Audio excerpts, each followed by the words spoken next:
There's a huge call on captaincy to be made in Game Week 20, and could a change of formation be on the cards in FPL this week? All of this and more in my latest team selection video.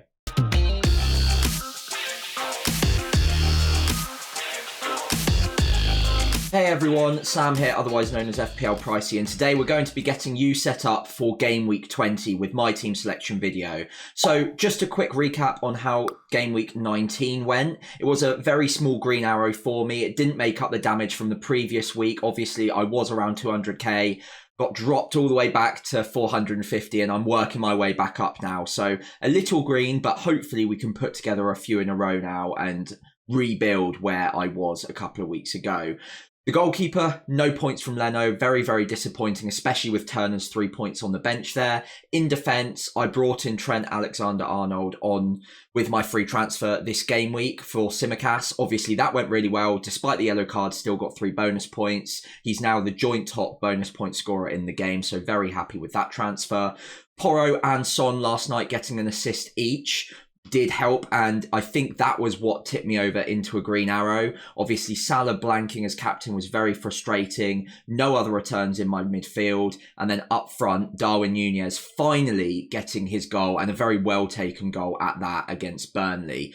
Archer came off my bench with Palmer suspended this week, and luckily he did actually get the assist as well, which is very fortunate as I was very scared of Solanke and his high effective ownership. He got 6 points, Archer got 5, so I only lost 1 point there. So overall, not too bad, a small green arrow, but let's have a look at how I'm set up for Game Week 20 and some of the key transfer decisions that I could be making to hopefully improve my team going forward. So I'm going to take you through position by position and the transfers I'd most likely be making in each position as it stands. I'll leave the goalkeepers to one side for now. Unless Leno gets suspended for pushing that ball boy, then I think I can probably leave that be. And even if that does happen, then Turner can probably step in as well. In defence, the main issue I've got at the moment is Jamal Lascelles. Now, he is a question mark on fitness, but most importantly, with Botman and Cher both back for Newcastle now, I seriously doubt whether Lascelles is going to regain his place even when he is fit. And again, when you look at those fixtures over the next 3, I don't even really want him anyway. Now, crucially for me, I'm able to hold him on my bench for a couple of game weeks because I've got 3 strong starting defenders week in, week out. So barring any sort of injury, I should be okay. But if I was to make a defensive transfer and bolster my 15 and create a bit more of a benching dilemma for me each week, then I'd be looking at either Gabriel and doubling up on the Arsenal back line. They didn't perform well last night, but overall, statistically, they are still one of, if not the strongest defence. So doubling up on the Arsenal back line might not be a bad shout, although it would mean spending a little bit more money, which I do have, but I've got it saved for a rainy day, i.e. Erling Haaland at the moment. So I'm not sure about that one, even though Gabriel is very appealing. And then Gusto would be the other option. Now, he's only 4.1 million. We're not absolutely certain that he's going to play every single game as it stands, although since Reece James has been injured, he has gotten good minutes. And given their performances recently, I'd expect them to probably keep starting him, and 3 of the next 4 fixtures are really good. So given that he is the same price or the same selling price as Lascelles is, means that that would be a pretty easy switch with my free transfer. It helps bolster that back line, gives me a little bit of a benching dilemma every single week. And if an injury crops up in my starting 11, it means that I might not need to make another transfer because I've always got one relatively strong bench option. So that could be a route that I would enjoy taking and would give me a lot more peace over the next few weeks with so many injuries cropping up at the moment. So let me know what you think of this transfer in the comments below. So moving into midfield, and the player that I'm most interested in getting rid of at the moment is Anthony Gordon. So again, like I mentioned with Lascelles, the fixtures over the next 3 aren't great. I think he's much less of a priority sell than Lascelles, especially if you have to start Lascelles week in, week out. Luckily, I don't. But Gordon would be a luxury move out this week. I'm not sure that with only 1 free transfer, I'd necessarily be prioritising this move. But there are a number of upside picks that I really like the look of at the moment. So those three in order are Jarrod Bowen first and foremost. He is owned by quite a few managers now, but if you don't own him already, he's got to be high in mind, especially with next week coming and Salah and Son going off to the Asia Cup and AFCON respectively. Those two players are going to leave a gap in our midfield where we can pretty much pick from whoever we want. Now, Jarrod Bowen is going to be probably the most popular pick there. But if you want to bring him in a week early, then getting rid of someone like Anthony Gordon, if you've got the money, might not be such a bad idea. Now, Gordon goes straight into Liverpool away, then Man City at home. Jarrod Bowen goes into Brighton at home, who are conceding goals every single week, and then Sheffield United away, followed by Bournemouth as well, by the way. So it's a great run of fixtures. His XGI per 90 is higher than Gordon's anyway. It's just whether or not you're willing to spend that extra money. Now, I think in terms of the structure of your side, it would be quite good to keep a midfielder around that sort of price point, around the Anthony Gordon price point, because later on down the line, unless you want to use a wild card in doing so, we're going to have to get back to Salah and Son after we've sold them. So having a cheaper midfielder means that you've probably got more money saved up elsewhere. Now, moving on from that sort of structural dilemma for the time being, the other two players I'd mention here are Phil Foden, whose data is improving. He's playing in the number 10 role, although it's hard to tell how long that will last, with Haaland probably coming back in and therefore Alvarez dropping deeper, and KDB nearing fitness as well. So I think he will be nailed for minutes, but it's whether or not he starts in that 10 role where he looked really good the other night. Now, the data's decent. Sheffield United at home is a great opening fixture, and they will have a double to come at some point in the next 6 or 7 game weeks, it looks like, as well. So having Phil Foden might not be such a bad idea, but for me, I'd put him below Bowen in terms of priorities. Garnacho would be the final one. Now, this would be very differential. I think he's still owned by under 5% of the game now. But the next 3 of the next 4 fixtures, rather, are really good. So Nottingham Forest, Wolves and West Ham all look decent for attacking returns. And even that Tottenham at home game should be a pretty reasonable option. Now, the way I'd be structuring this move is treating Garnacho as if he was my 8th attacker, usually. And because I'm dropping the money out of midfield there, it means that I could probably upgrade one of my forward slots a little bit more and maybe go to a 3-4-3. Now, Garnacho is getting starts. He's getting decent data recently, and obviously we know how talented he is. It's just whether or not you think that that consistency is there for Man United at the moment. And it is a risk, but the data's decent. He is very, very cheap. And as long as he's starting matches, then it's probably good value for money. So he's definitely an outside consideration for me. And it would free up those funds for me to be more adventurous with my transfers over the next few weeks. So those are the 3 options. I would probably rank it Bowen first, then Foden, and then Garnacho, with the asterisk that Garnacho would be with the intention of moving money elsewhere. Let me know in the comments below what you think of those. So before I move into the forward transfers, Haaland is still a question mark. I just want to do a quick recap of where we're at the moment with him. Now, in the press conferences around the Everton game, Pep said that he's not in full training yet. It is going to be a gradual thing. He hopes that he'll be back in January, which crucially probably means that Sheffield United in game week 20 is going to come too soon for him because it's in December. So obviously we know what Pep can be like. We know he's not always the most forthcoming with news, but given that it's a tight turnaround and we probably won't hear anything else before the deadline now, barring any sort of leak. Do look out for that, by the way. It's always good to have that in your back pocket. But if we don't get any sort of information, I think it's fairly safe to say that we're going without Haaland in game week 20, with game week 21, mid-January, being more likely as a return date for him. Although, again, not completely confirmed. So I think this week I was planning on bringing Haaland back. It doesn't look like that needs to be a priority move this week because there are still question marks around his fitness. If we hear otherwise before the deadline, then obviously the plan gets ripped out a little bit and Haaland becomes more of a priority, with Sheffield United at home being a very good game. For the time being, though, I'm probably going to put him to one side and eye up the Newcastle game in game week 21 as a more likely return date. So as I mentioned at the start of the video, there is a potential shift to a 3-4-3 on the cards. And I mentioned earlier with the midfield options, with Garnacho being an enabler in midfield to help bolster that forward line with a bit of extra budget. Now, I'm lucky enough that I do actually have the funds anyway to do Archer to Solanke in one move with one free transfer because I've got the funds in the bank. Now, if I do that, it does make other moves more complicated the following week. It means that if I do want to get back to Haaland, I'll have to drop Salah down significantly, probably to a Garnacho, maybe to someone like a Richarlison. I think I can afford around 6.5 million there. But Solanke is very tempting. Obviously, the data is fantastic. He's in red hot form. And I think even though a lot of managers at the moment are wondering how long he can stay in our teams, looking at the fixtures, I think he's a great buy this week, personally. Tottenham away from home. Tottenham are conceding a lot of goals at the moment. They're without their two main centre-backs right now as well.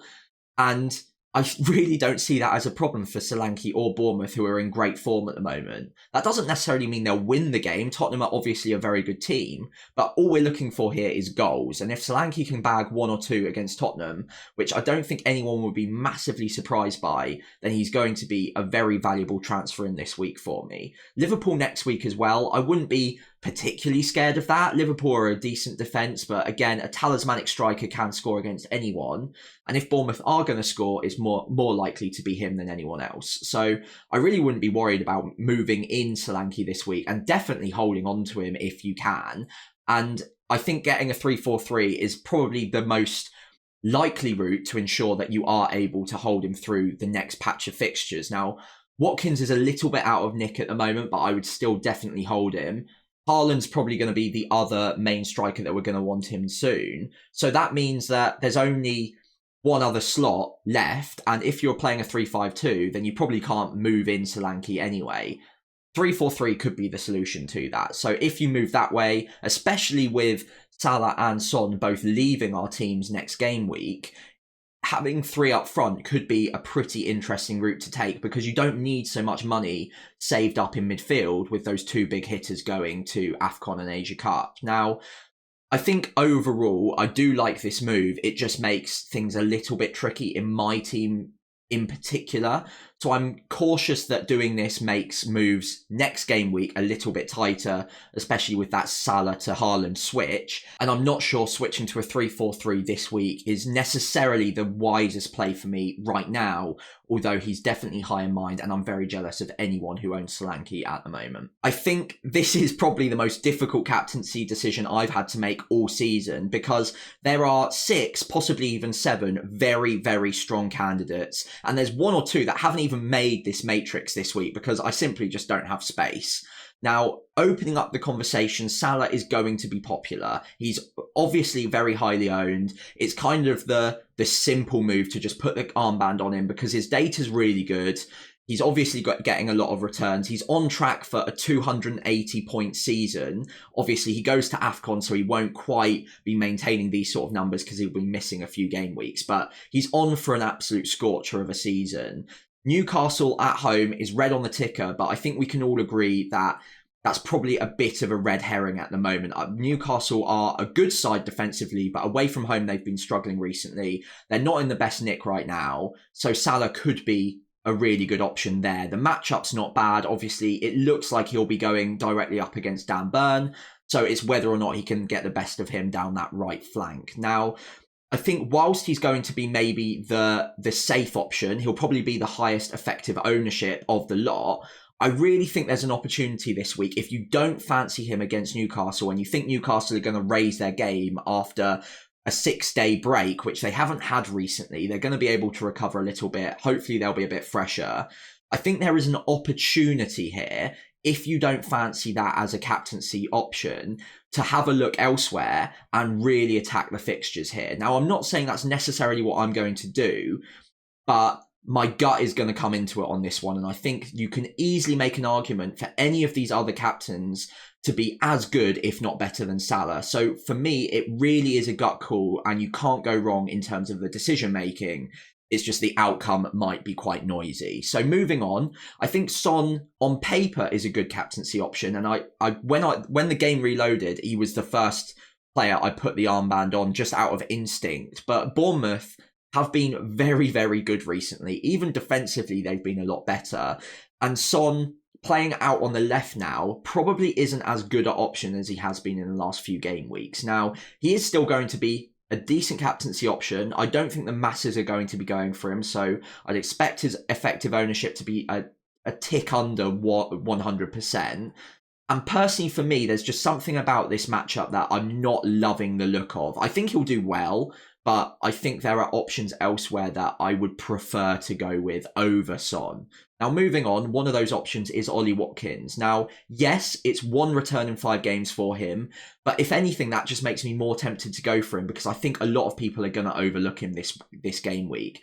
Burnley at home is one of the best fixtures this season. They have been historically very open defensively and are conceding a lot of chances through the middle. I think they're 3rd most in the league so far this season for chances conceded through the middle, which is obviously where Ollie Watkins operates. Now, he's not been brilliant recently, that's fair to say, but I think that matchup is absolutely golden. Saka is another one, very much in the Ollie Watkins bracket of most people are going to just overlook him because he's not been in great form in terms of the output recently. But the underlying data for Saka, more than most in this spreadsheet, is very, very good recently. He posted over 1 XGI last night against West Ham, was very unfortunate not to get anything from that game. And over the last few game weeks, his data has been very, very strong and very unlucky not to get more returns than he has gotten.